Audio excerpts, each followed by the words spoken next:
Bonjour à tous, aujourd'hui je vais vous parler de la Statue de la Liberté et d'Harley-Davidson. Alors, quel lien entre les deux? Ça, je vais vous l'expliquer tout de suite. Alors, c'est une histoire un petit peu compliquée, je ne sais même pas par quel bout la prendre. On va partir par exemple du début des années 80, parce qu'en 1986, la Statue de la Liberté doit fêter donc ses 100 ans d'existence. Comme beaucoup d'entre vous le savent, elle a été installée donc dans la baie de New York sur Liberty Island en 1886, offerte par la France, donc par le sculpteur Bartholdi, avec une structure interne faite par les ateliers d'Eiffel. Donc, elle est installée en 1886. En 1986, elle fête ses 100 ans. Les Américains ont l'intention de marquer le coup. Donc, ils prévoient une grosse restauration parce que la statue en a cruellement besoin. Donc, dès 1981, un comité franco-américain est constitué, un comité d'experts pour évaluer un petit peu les dégâts, les pièces qui doivent être remplacées, enfin les éléments qui doivent être remplacés, et notamment la torche. Donc la première chose qui est démontée lorsque les travaux commencent en 1984, c'est la fameuse torche que la statue tient de sa main droite. Alors, une petite parenthèse à propos de cette torche, c'est que la torche, on pouvait monter dessus. Il y avait un petit balcon qui faisait donc le tour de la torche, et il y avait un escalier à l'intérieur du bras droit de la statue. Donc pendant les 30 premières années, les visiteurs pouvaient visiter, monter non seulement jusqu'à l'intérieur de la tête de la statue de la Liberté, mais aussi jusqu'à la torche qu'elle tient au bout de son bras droit.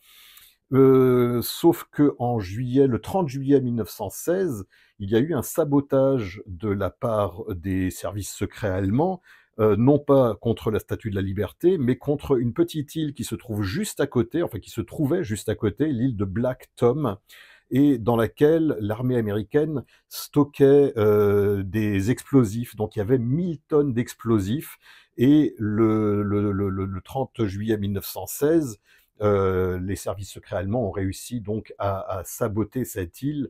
Les 1000 tonnes d'explosifs sont partis dans une énorme explosion qui a cassé des vitres jusqu'à 40 kilomètres à la ronde. Alors, on disait à l'époque que ça équivalait à un tremblement de terre d'échelle 5,5 sur l'échelle de Richter.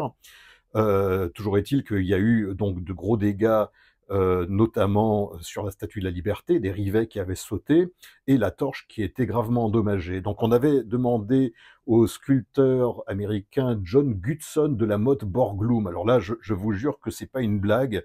Ce sculpteur portait vraiment ce nom-là. Il avait fait ses études à Paris. C'était un ami d'Auguste Rodin. Et John Gutson de la motte Borglum, qu'on appelait plus communément Gutson Borglum, déjà c'est assez bizarre comme nom, a non seulement resculpté donc la torche initiale, qui était donc en fer et avec des panneaux de verre, mais c'est aussi à lui qu'on doit ensuite la sculpture des 4 présidents du Mont Rushmore, voilà, dans les Black Hills. Donc John Gutson de la mode Borglum.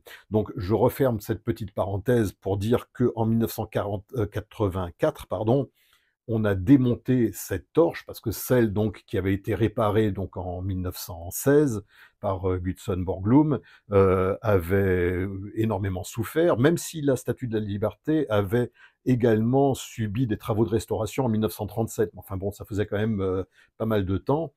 Et en 84, ils démontent donc cette torche. On fabrique une nouvelle torche dans laquelle il n'y a plus de verre. Elle est entièrement en métal doré à la feuille.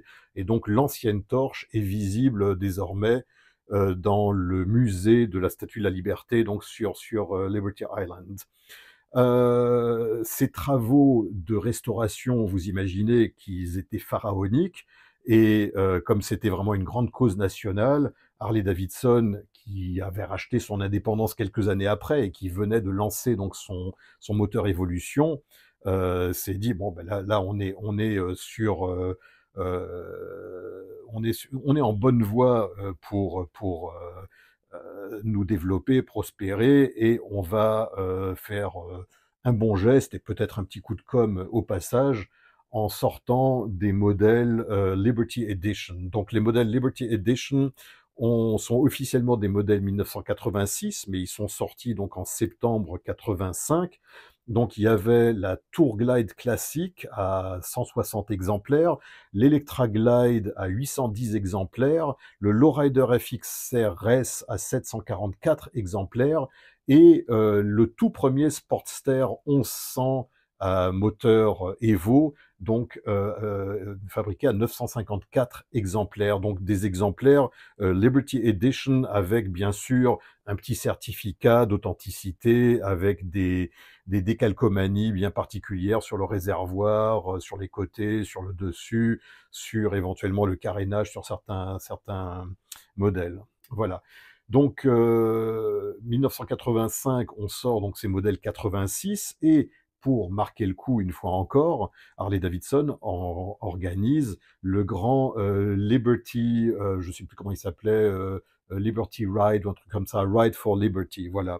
Donc là, il s'agissait de traverser les États-Unis donc de part en part, donc de Los Angeles. Donc le départ s'est fait à Los Angeles avec déjà un certain nombre de représentants de la marque Harley-Davidson. Et il y avait donc Willie G. Davidson qui a effectué un trajet dans le sud, à travers le sud des États-Unis, et Vaughan Beals, qui était le PDG d'Harley-Davidson à l'époque, qui a lui fait un autre trajet, donc avec toute une escorte en passant par le nord, et les deux se sont rejoints à Washington DC, donc dans la capitale fédérale, avant de remonter, mais alors en délégation, jusque dans le New Jersey, donc au Liberty State Park, qui est donc le grand parc qui est sur la terre ferme, mais qui donne directement sur les îles de Ellis Island, l'île où étaient accueillis donc les migrants européens, donc après leur traversée de l'Atlantique. Donc tous les services d'immigration au début du XXe siècle se trouvaient sur Ellis Island, et puis juste à côté Liberty Island. Donc il y avait vraiment là une grande cérémonie, et une cérémonie qui avait pour but d'offrir un chèque de 250 000 $ à la fondation Statue of Liberty Island et Ellis Island. Donc la fondation qui avait en charge de restaurer la Statue de la Liberté. Pourquoi est-ce que Harley-Davidson s'est permis donc d'offrir 250 000 $? Tout simplement parce que sur chaque moto Liberty Edition qui était vendue, 100 $ étaient remis directement dans la cagnotte donc pour cette fondation. Je vais maintenant vous montrer les quelques photos ou objets qui m'ont donné envie de faire cette vidéo, parce que moi-même, malheureusement, en 1986, je faisais mon service militaire. J'ai pas, enfin 85, j'étais encore étudiant. Enfin bref, j'ai pas assisté, j'ai pas participé à ce Liberty Run, mais mon ami Francis, donc de Supercycle Service, le magasin à Nice dont je vous ai parlé déjà plein de fois, Francis, lui, il a participé à ce Liberty Run, et donc Christiane, l'épouse de Francis, m'a offert donc ce qu'elle avait comme photo ou comme document. Donc là, on voit ici Francis, Willie G. Davidson, Jean-Louis Dudon, qui était aussi un ami qui habitait à Cogolin, dans le Var, donc je l'ai connu même à l'époque où j'avais le magasin Harley dans le Var. Ça, c'est Vaughan Beals, donc le PDG, et ici Claude Sismondi, qui était l'associé de Francis dans un premier magasin dans lequel il travaillait, qui s'appelait Motorider. Bon, voici la carte. Donc, il y a bien marqué Claude et Francis. Voilà, je vous montre une autre photo des deux ensemble. Voilà. Et puis, bah, tant que j'y suis à montrer les photos, ça, c'en est une aussi de Willie G. Davidson. Je vais vous la montrer mieux à l'écran. Willie G. Davidson, justement, pendant ce run en septembre 85 sur son Electra Glide.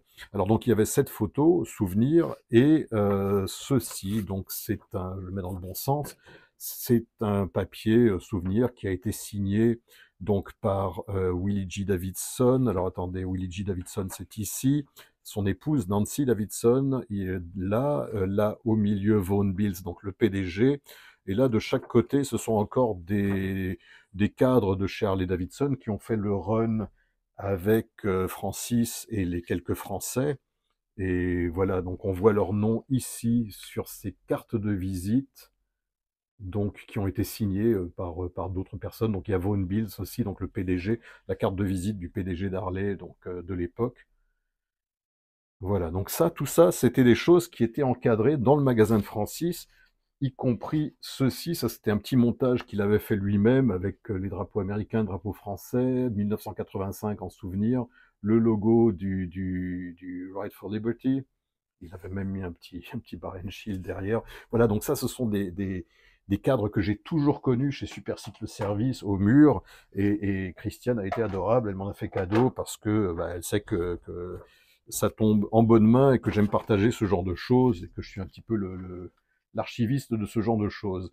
Alors là, attendez, j'ai rien d'autre à vous montrer, donc je vous ai montré toutes les photos que j'avais à vous montrer, mais j'ai pas fini de vous parler donc de cette année 1985 parce que il y avait, comme vous avez pu voir sur cette photo, voilà, les participants du Liberty Run avaient un petit blouson comme ça en satin avec l'écusson du Liberty Run. Et il y a eu une telle demande sur ces blousons que Harley-Davidson les a commercialisés tout simplement à partir du 27 septembre 1985, très précisément. Je le sais parce qu'il y a une circulaire qui a été envoyée donc à cette date-là à tous les concessionnaires et pour leur expliquer qu'il était disponible au prix de 75 $, enfin prix de vente public, 75 $ pour ce blouson. Enfin, une dernière photo que je vous montre d'un modèle Liberty Edition. Alors attention de ne pas confondre les Liberty Edition de la Statue de la Liberté, donc millésime officiellement 1986, et ceux qui s'appelaient aussi Liberty Edition, mais qui étaient sortis 10 ans plus tôt pour le bicentenaire de la Déclaration d'indépendance des États-Unis. Donc ce sont tous les deux des Liberty Edition dans le jargon Harley-Davidson, sauf que ceux de 86 sont spécifiques à la Statue de la Liberté.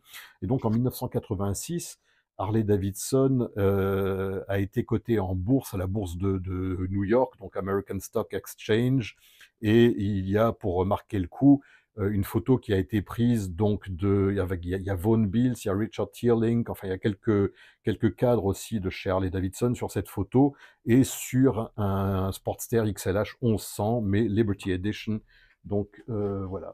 Je crois que j'ai rien oublié, donc c'était juste pour vous dire ça. Donc il y a eu donc au total 2668 de ces motos Liberty Edition qui ont été commercialisées en 1986. On en trouve encore de temps en temps ici et là. Ce ne sont pas forcément les modèles les plus recherchés, hein. C'est pas un Knucklehead 1937 bien sûr, mais en attendant ça a quand même un intérêt. D'autant que beaucoup de ces motos ont été transformées au cours des années 90, donc il arrive de trouver encore juste un réservoir, juste un garde-boue, enfin voilà, des pièces de carrosserie avec ces emblèmes, ces décalcomanies spécifiques. Voilà, c'était tout, c'était la petite histoire du jour. Je vous dis à bientôt les amis. Salut!